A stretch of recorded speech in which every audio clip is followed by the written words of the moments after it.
The following is a presentation of Sports Groove TV and Heritage Sports Radio Network, the voice of HBCU sports. HSRN is on! A magnificent weekend has come to an end here in Columbus, Georgia, with Albany State for the 10th time in 12 tries knocking off Fort Valley State in the Fountain City Classic to the tune of 38-29. Along with Mike Walker, I'm Mark Gray.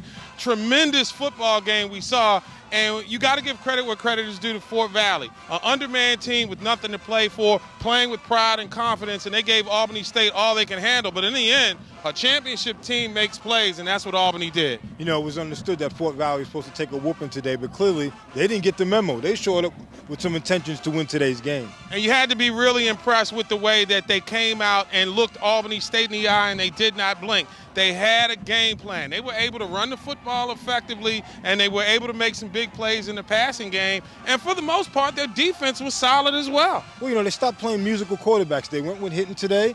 He showed up, a lot of leadership, made some good decisions, drove the team effectively, but unfortunately, they just couldn't do enough to win the game. Now, after getting gouged by over 300 yards to Morehouse's David Carter the week before, give credit where credit is due to the Wildcat defense for clamping down on Albany State's running attack. But in the end, when Stanley Jennings, who could be the player of the year offensively in this conference, got it cranked up, he made plays for his team when he needed to. He made it happen when he needed to make it happen. Last year's SIAC Player of the Day, he showed up, Mark, big in the second half of the game. They needed for him to take over. You even said it in the booth, this rest on his shoulders. He heard you. He carried the team to victory. And they were also able to get the running game going in the second half. And let's talk about Albany State coach Mike White. Does a great job of getting his team's head back into the contest at the end of the first half. They came out, really seized command in the third quarter, and for all intents and purposes were able to cruise home in the fourth.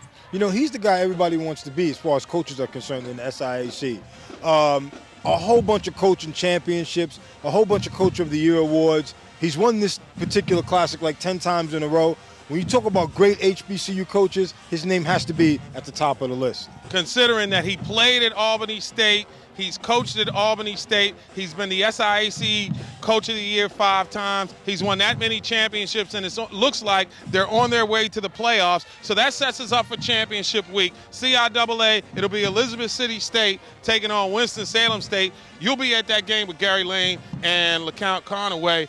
Who do you favor in that one? I'm looking at Winston-Salem, Mark. They've gotten it done 9 times. They've faced 9 opponents. They got a game today, so we'll see if they keep their record undefeated. But just a tremendous opportunity for Connell to get his first championship, and I think they're going to do enough to win it. Yeah, Connell Maynard, the Winston-Salem State coach, came into the season with a bit of an edge about him. Let's talk about on the other game that we'll have, the second part of a doubleheader that I'll be at with my boys, Ron Mitchell and Mark Harrison. We'll talk about the SIAC title game, and it's clearly Albany State's to lose, but the matchup seems to make it a lot more interesting with Miles than a lot of people will think going into that game. You know, mentally, Albany State's in the driver's seat. I had a chance to talk with some of the guys from their broadcast team today, and I was saying, hey, looks like you guys got that Tuskegee monkey off of your back. And they were like, what monkey?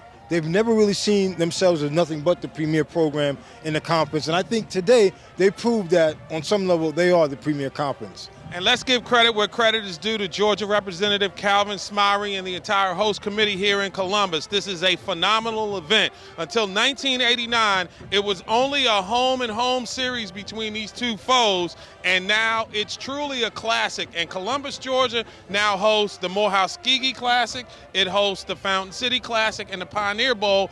Rumor has it they're going after the SIAC championships as far as basketball is concerned. This is certainly becoming one of the undiscovered hubs of HBCU sports. State Representative Smyrie, he's definitely what I would call a visionary. He's a gentleman who had some ties to this game, a Fort Valley graduate.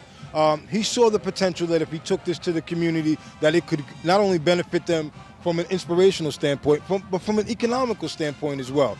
They do a lot about raising money out here. They really galvanize the community on this day. And right now, whilst me and you in here filming, there are 25,000 people right over the fence getting busy. And you know something, we're about to get out of here and get our grub on as well. Once again, the final score in the 22nd annual Fountain City Classic. It is Albany State 38, Fort Valley State 29. We'll have Albany State and Miles in the SIAC championship game on HSRN. That's the nightcap of our championship week doubleheader, which begins in Durham with Winston-Salem State and Elizabeth City State for all the marbles in the 100th anniversary season there. For my partner in crime, Mike Walker, you're going to behave yourself. I'm turning you loose with Gary and LeCount, so you behave yourself in Durham. What happens in Durham stays in Durham.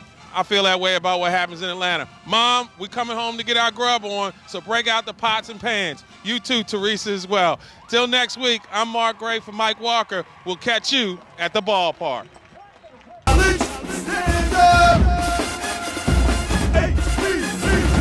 This has been a presentation of Sports Groove TV and Heritage Sports Radio Network, the voice of HBCU sports. HSRN, it's on.